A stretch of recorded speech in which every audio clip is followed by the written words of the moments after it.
Welcome back to Nationwide. A reminder that tomorrow, Wednesday and Thursday, RTE will be bringing you Ploughing Live at 7 o'clock on RTE1 from the National Ploughing Championships at Screggan near Tullamore in County Offaly.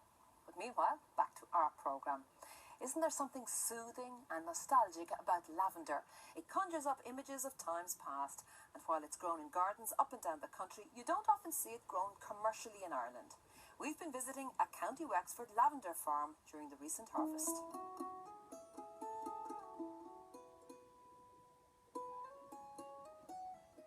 It's more or less fully in bloom. You can see the Munstead comes along a little bit behind the Grosso, so the Grosso starts flowering a couple of weeks in advance.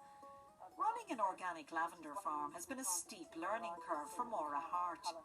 For years, she worked as a PA in the corporate world.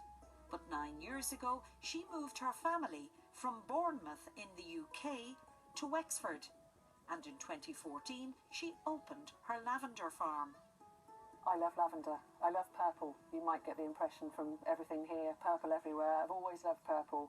And purple flowers of all varieties, but especially lavender. My granny used to grow lavender, so I think I have a nostalgic association with it from a long way back. You're also being quite eco-friendly because there's lots of bees, aren't there? Yeah, the bees love it, and we sell lavender honey inside our shop, but we have, I have 5 hives in the garden. A local beekeeper comes and extracts the honey for us, but yeah, the bees love it. While we associate lavender fields with Provence in France, there are also a number of commercial lavender farms in England. The inspiration came from visiting lavender farms in England. There's about 10 commercial lavender farms in the UK, so I've been to about 5 of them, and I also went to France a couple of times, to Provence, to see the proper lavender fields. It's only 9 years since Maura moved to live in Wexford, but her connection with the farm goes back a couple of generations to the 1940s, when her grandfather, British Army Major Jack Crozier, bought the farm. He owned a coffee plantation in Kenya, but his grandparents lived in Dublin, and he was a regular visitor. My granddad was born in 1900, and he was brought up in London, raised in London as an only child, but his father was from Monkstown. When he came out of the British Army, he set up a coffee plantation with a friend and was importing coffee back to the UK. And then he met my grandmother, and they got married, and they lived in Kenya for a couple of years together, and my aunt was born in Nairobi in 1937. And then when my granny was pregnant with my mum, who was born a year and a half later, they moved back to the UK. Then you're coming into the war years, 1937 then at this stage, and then he stayed on for a little while, and then packed up the coffee farm and moved to the UK permanently before buying here in 1949. So he came in 49, he farmed it. I think he handed it over then when he retired, and he died in 1983. So he was 83 in 1983 when he passed away. So when he was getting to retirement age, my aunt took over from him. My aunt was Jane Crozier. So she was still living at home, and she took over the farming. At that stage, it was a dairy farm. She also kept sheep as well on the land, and great horse lady as well. She used to breed horses as well.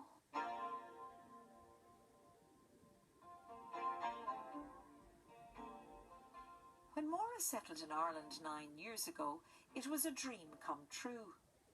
I always loved it, and I always yearned, I guess, or hankered after actually moving here from quite a young age. So I used to bring various friends over on holidays, and I used to come over on my own, or with friends, and yeah, it was just all about the right timing to permanently move. The farm's location, just an hour from Dublin, made the decision to develop the farm as a tourist destination easier. We're North Wexford, so we're only an hour from Dublin, we're only an hour from Rosslare Port, we're about 5 miles down to the sea. We've the Dublin, with the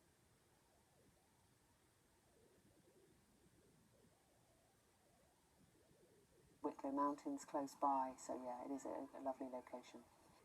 The painting in the house and the converted stables was done by Maura's husband. He has his own business as a decorator. Wexford Local Development also supported the business with advice and help. I went to lots of networking meetings and met up with other tourist businesses to get advice, and I asked advice from lavender farms in the UK, like Somerset Lavender, near Bath, and the feasibility study and all the research I did all helped. But despite all the encouragement, help and advice, actually running the business day to day presented its own challenges for this mother of 2 young daughters.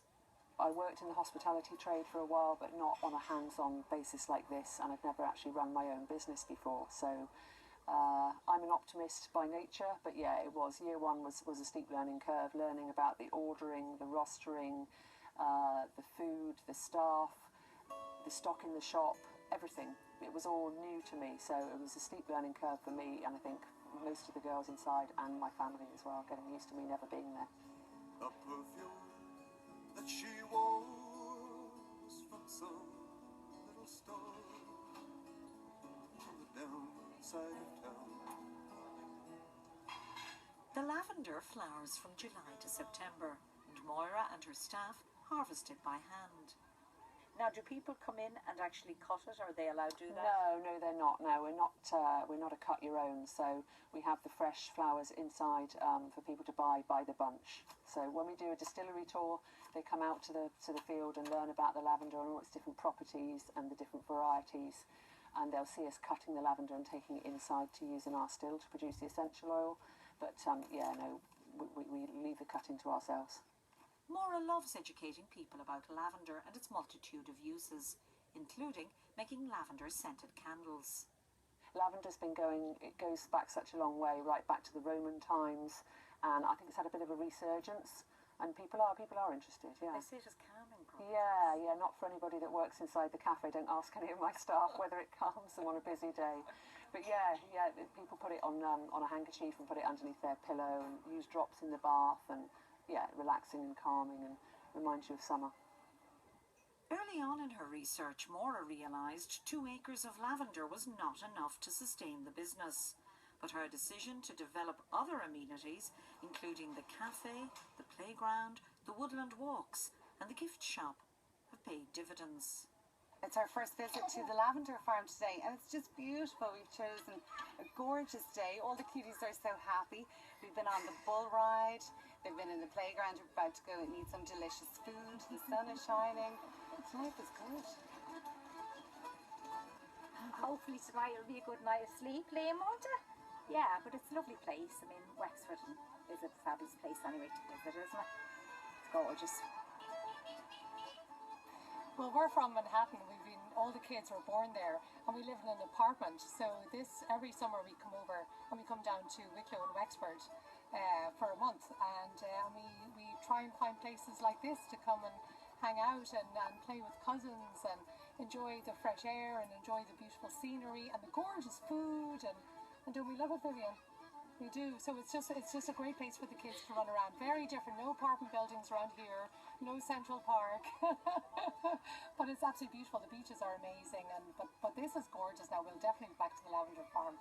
It's really pretty. And I think as Catherine was saying, one of the healthy attributes of lavender is sleeping well. So I think all the kids will sleep well tonight, which we all love. So we've come to the end of this evening.